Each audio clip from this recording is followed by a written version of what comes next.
What an amazing day we've had already. Thank you for the water.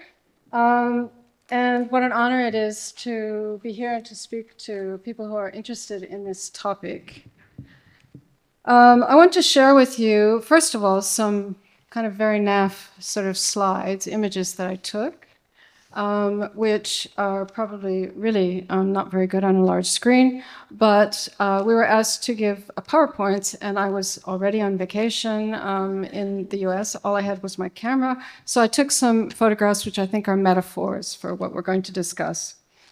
I want to speak to two pieces of research. One is a PhD that I finished last year, one of the oldest living students ever, that looks at the period from 2009 to 2014. 2009, although I'd worked in the arts for all my life, I started to shift towards human rights, and I worked as a caseworker for assisting artists who were persecuted in their countries to come and be resettled, relocated into Europe, mostly working with human rights defender NGOs. And that research was in two parts. One was on the practice, the actual experiences. I looked at 28 artists, the experiences of those artists, what they went through in all the different processes. I will not speak to this right now because the artists in our midst have done a wonderful presentation, which they will talk to later. The other half of it was about policy advocacy, how the policy for improving the situations of those artists was undertaken or not. And I wrote it because I was very angry. Which is probably not a very good motivation to do a piece of work like that, but I was very angry that things weren't moving as the way that I thought they should. But I can tell you that what worked, and what worked was what I called productive active networking. That means not necessarily doing things, but intellectually sharing things. So sharing contacts, sharing approaches, sharing strategic thinking, between people, which was extremely successful, especially when there were a diversity of inputs. And that includes the artists themselves, of course, who know their own experience, but also human rights defender NGOs, social justice activists, community activists, freedom of expression, and freedom of artistic expression, which I can tell you are two very different silos, not always agreeing. However, when we share information, when we share our thinking, things move. The other piece of research was a very short piece that Johan talked about, which is that I was tasked with interviewing a number of different organizations and people in the US to see how it looked from the US perspective. And some of those were actively involved in artist resettlement. Others were just normal artist residencies. So thanks to CEC ArtsLink also for helping identify them. And what I found was that everybody was saying, well, we're really different.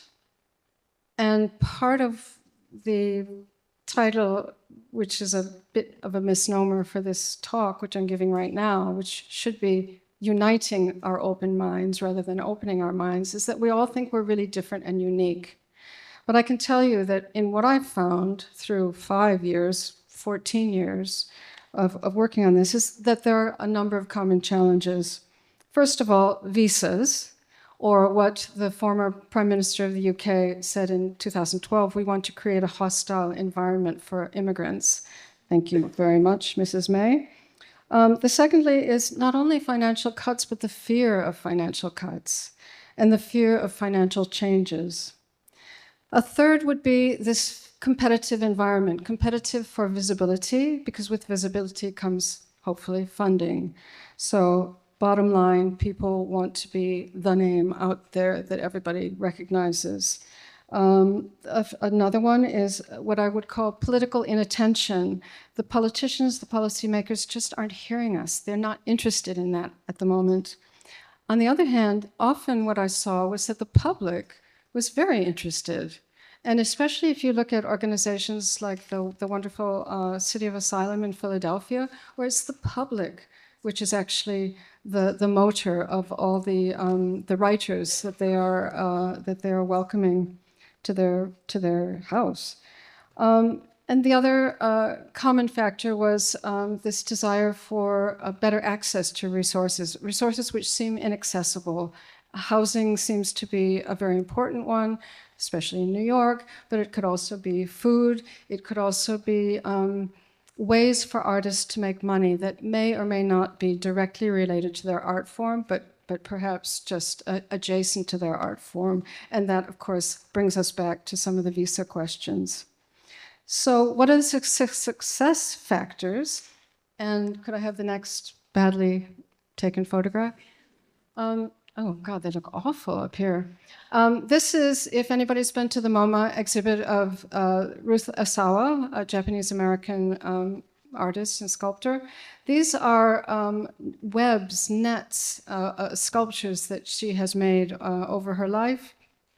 And it looks like, ooh, there's an artist at risk in the middle of that, and we are harboring them. But actually, as she says, they're all of a piece. The outside becomes the inside becomes the outside. And I very much like that metaphor. We are all interrelated, whether we are the artist, whether we are the settled artist, whether we are the nomadic artist, the arts organizations, the funders, what have you. So what works? And what are the success factors? One is this realization of interdependence, which is incredibly important. Another is what I mentioned before, formal and informal networking. Not necessarily I have to start a new network, but I know somebody who knows somebody, I'm going to call them. Solidarity, especially solidarity between artists, and Olya just spoke to that, this generations of artists who stayed, artists who left. It's very important that they are in contact and nourishing one another. And also, obviously, the artist in the host country.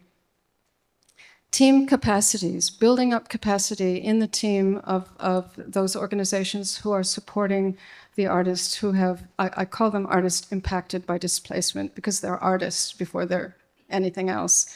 And also the other team members supporting the team members who are directly supporting the artists. Strong models, but flexible models. Flexible models that actually appreciate that each individual is a unique artist and unique person with their own specificities in a specific context.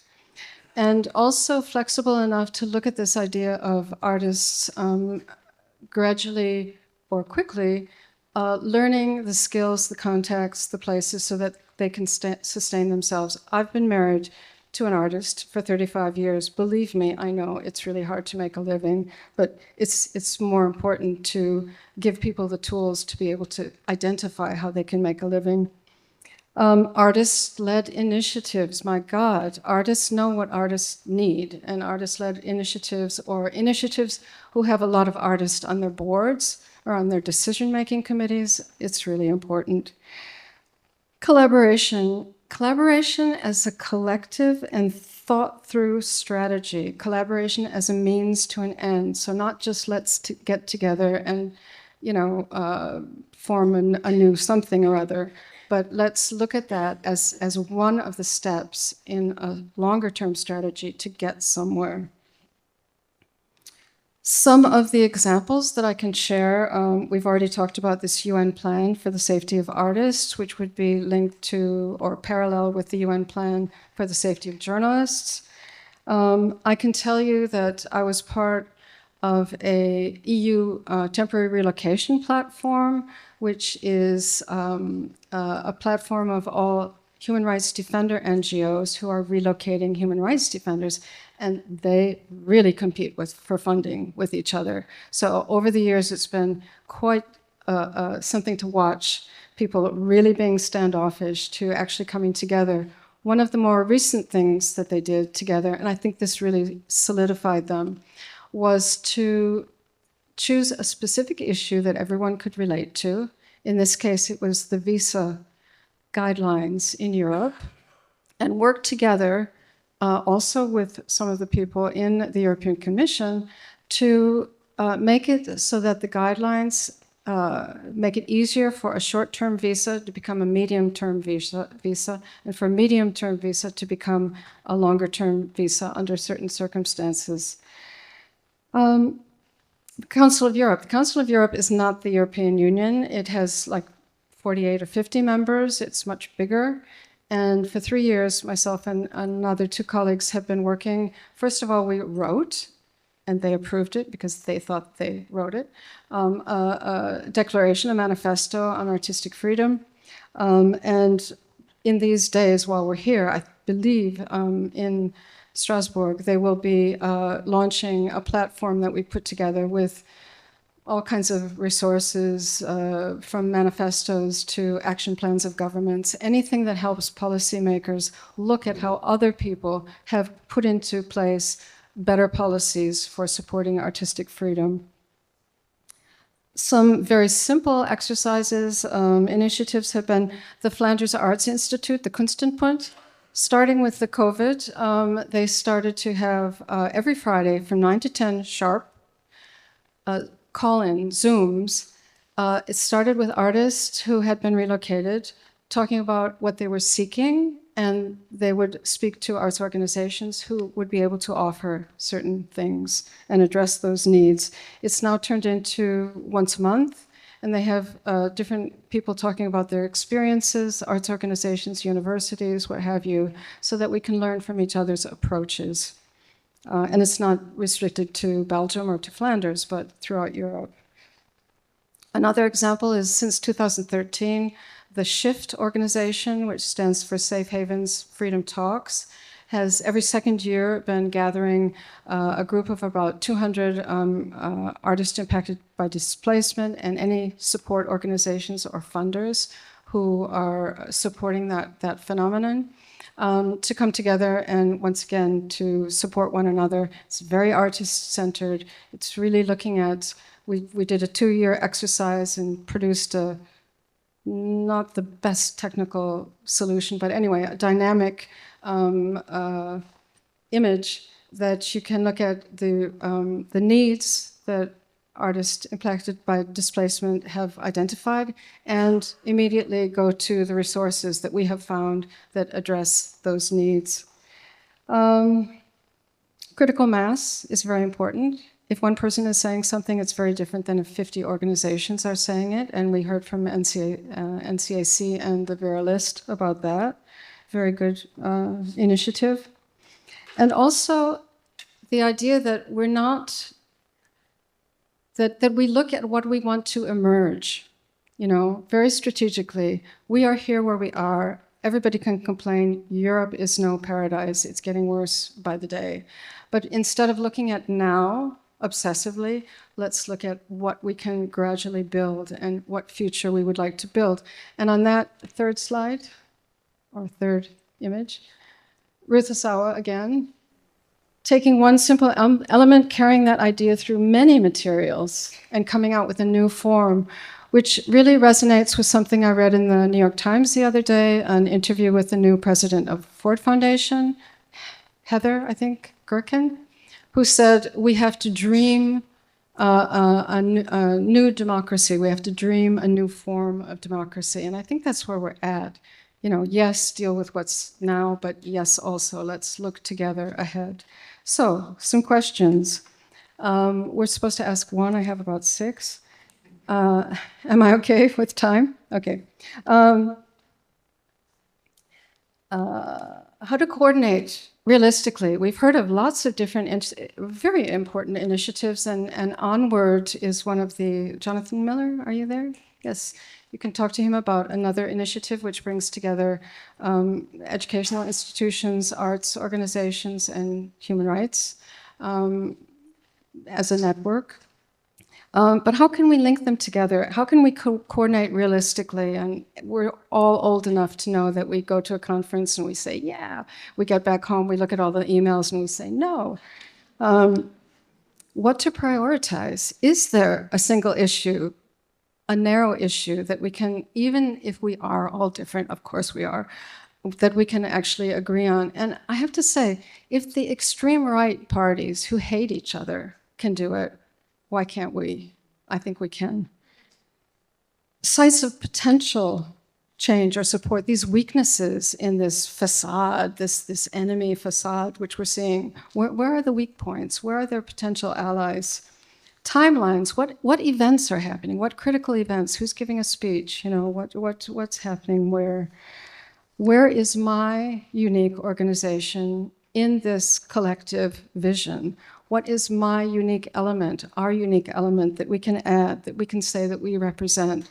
So I think asking these questions, getting people together realistically, feasibly, and starting to ask these questions will lead to something which will be a wave and will move us to where we hope we will be when we get there. Thank you.